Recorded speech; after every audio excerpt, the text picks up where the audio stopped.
Hello, welcome to another video from Meeples West. Today we are doing an unboxing video for a recently received Kickstarter, a game that in our house has been much anticipated, Speakeasy, game by Lacerda. Which, as I say, in the UK here, we've had to wait a little bit longer than other parts of the world to receive this, thanks to a few errors on customs paperwork, I believe. So this arrived this week, and as I say, we're huge fans of the Lacerda games. We own all of his previous games, so can't wait to play this. So yeah, today we're going to open the box up and let's see what's inside. This is the deluxe edition, so it might be different to a retail edition if you end up getting the retail edition at some point in the future. But it's a massive box, so I'm going to have a look inside and see what's happening in 1920s New York in Speakeasy. I've got the cellophane off. Let's have a look inside. So, as I say, huge box. The first thing we get to here is the rule book. As you'd expect from any Lacerda game, chunky rule book. There is some, there's a little guide there to putting it all in the box, which I'll need after this video, I'm sure, to pack it away. And we've got an expansion pack summary inside there as well, and then obviously lots of details on the rules and how to play, which I will be having a read through, and also be watching Paul Grogan's video. If you don't know Paul, I'd recommend you check it out. Watch It Played Games. He does amazing playthrough videos, and he does all of the Lacerda games. So this is just telling me what's in my upgrade pack, so we can put that to one side. And then we have some tiles. Not sure what they represent, but as I say, I haven't read the rules, so I don't know. We've got a player board. Well, I think that's a shared board for the game, where we put certain family tiles for the different gangster families that represented in the game. And we've got another set of tiles like that, and we've got some solo rules for those players who play solo. It's not really something we do because there are two of us here, so we generally, the lowest player count we do is 2. We have some cards which looks like they are player cards to give you an overview of what you can do on your turn and how the game works. So yeah, looks like that. We've got all the different actions and stuff detailed in here, and some idea of what all of the different symbols mean in the game, which is always helpful to have, because obviously in these heavy games there's always a lot of different symbols. And then we've got the player boards themselves, so these are double layer player boards, so it looks like we can slot things into the top here, and then we've got, impressed areas there to put the different markers and buildings, etc. in. So obviously we have 4 of those for each individual player. It's a 1 to 4 player game, in case I didn't mention before.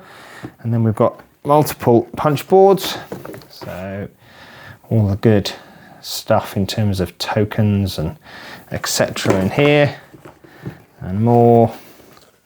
Whilst it isn't directly a sequel, it kind of follows on a little bit from Escape Plan, insofar as you're kind of opening speakeasies and trying to launder your ill-gotten gains in this game, albeit it's the 1920s. So if you've played Escape Plan, then there'll be some similarities, I think, but not that many. We've got some money chips for all of the money that we're going to earn and from our illegal enterprises. More money chips, and then we've got some. These look like there's some little tracks. We've got different characters: Arnold Rothstein, Stephanie Sinclair, Sandra Blue Daisy, and Al Capone. So some of the gangsters that are represented in the game. And we've got some player screens. So in this game, this is obviously it's got the symbol of a safe on it, so you're keeping your money secret from other players around the table. And then we have another player board here. Again, looks like some tracks to move along. Little gel packet. We've got a cohesive game board, which is probably going to be tricky to unfold here, but let's have a go without damaging it in any way. Ooh.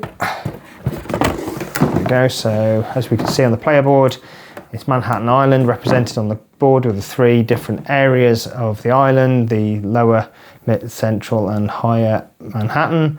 And that's where we're going to be vying for control over different speakeasies. It's a double-sided board depending upon your player count, I believe.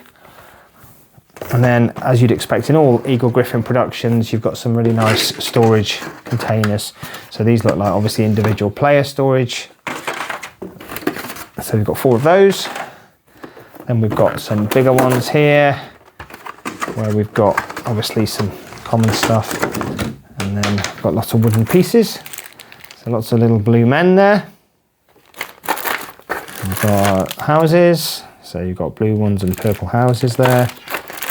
Loads of little barrels to represent your booze that you're moving around the city. Some more little houses and some more in there. And this bigger one, oh, I've got stuff underneath as well. Little blue, nice bag. And then we've got, as I say, it looks like more people for the various different player colours. Some more chunky houses this time. Like shields. So I've seen, I spotted some of these symbols on the punch board. So these will be the deluxe upgrades to the cardboard tokens that are provided in the standard game. And we've got a load of playing cards there, which are obviously used in the game. And then finally, right in the bottom of the box, we've got some more wooden tokens, some more wooden tokens, and even more wooden tokens. So again, these look, one good thing about Eagle Gryphon games is they always provide you with an extra bag of replacement bits, just in case you're missing any bits. So that's what it looks like we've got here. So, you know, you don't have to get in touch with the publisher if you go through your game and you've got anything missing. So yeah, so as you'd expect in these sorts of games, loads and loads of stuff in the box, loads of game to play. Hope that was interesting, and you know, I'm looking forward to getting this game to table. Thanks for watching. If you like this video, please press the like button and subscribe to our channel, and we'll see you soon. Thanks.